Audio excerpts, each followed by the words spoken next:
We tend to measure global power through nuclear arsenals and standing armies, but the true vulnerability lies in 14 narrow lines of water. These are choke points, maritime bottlenecks where the entire global economy is forced to pass through extremely tight geographic constraints. We saw how fragile this system is in March 2021, when a single error demonstrated how easily global trade can be paralyzed. The Evergiven, a massive container ship, became wedged sideways, completely obstructing the Suez Canal and halting one of the most active trade routes on the planet.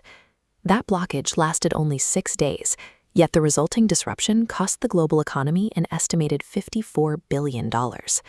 While an accident is a financial disaster, the strategic reality that concerns military leaders is the potential for these passages to be intentionally obstructed. In Asia, this congestion is most visible in the Strait of Malacca, the primary artery for the region's massive industrial output. This creates the Malacca Dilemma.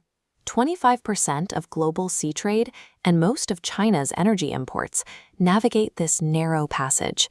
China's strategic concern is a U.S. Navy blockade during conflict, halting its industrial economy overnight. North of Malacca lies the Taiwan Strait. Beyond being a military flashpoint, it handles the transit of 70% of the world's high-end microchips. The geography here creates a physical barrier. Taiwan and its neighboring islands form a shallow water chain that prevents Chinese deepwater submarines from moving undetected into the deep Pacific Ocean. Controlling Taiwan allows the Chinese Navy to break this first island chain, gaining the direct access to the open ocean that current geography denies them.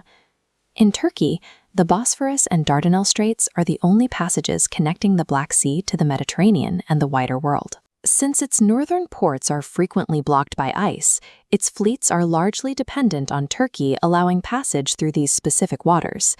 The Middle East contains two even more volatile passages, the Strait of Hormuz and the Bab el-Mandeb. 30% of the world's oil transits these corridors. This geography gives regional actors, like Iran and Yemen's Houthis, significant leverage over the global energy market. If obstructed, ships are forced into a massive detour around the southern tip of Africa, adding thousands of miles and millions in fuel costs. In these narrow segments of the ocean, local instability can dictate the economic health of nations thousands of miles away. In the West, the Panama Canal uses a system of locks to move massive vessels across the mountainous terrain of Central America. This allows the United States to maintain dual ocean supremacy, moving its naval assets and commercial goods between the Atlantic and Pacific seamlessly. Across the Atlantic, the United Kingdom maintains a strategic presence at the Strait of Gibraltar, monitoring the primary entry point to the Mediterranean. Western maritime influence is built upon the physical control and monitoring of these primary Atlantic entry points. Geography is rarely static.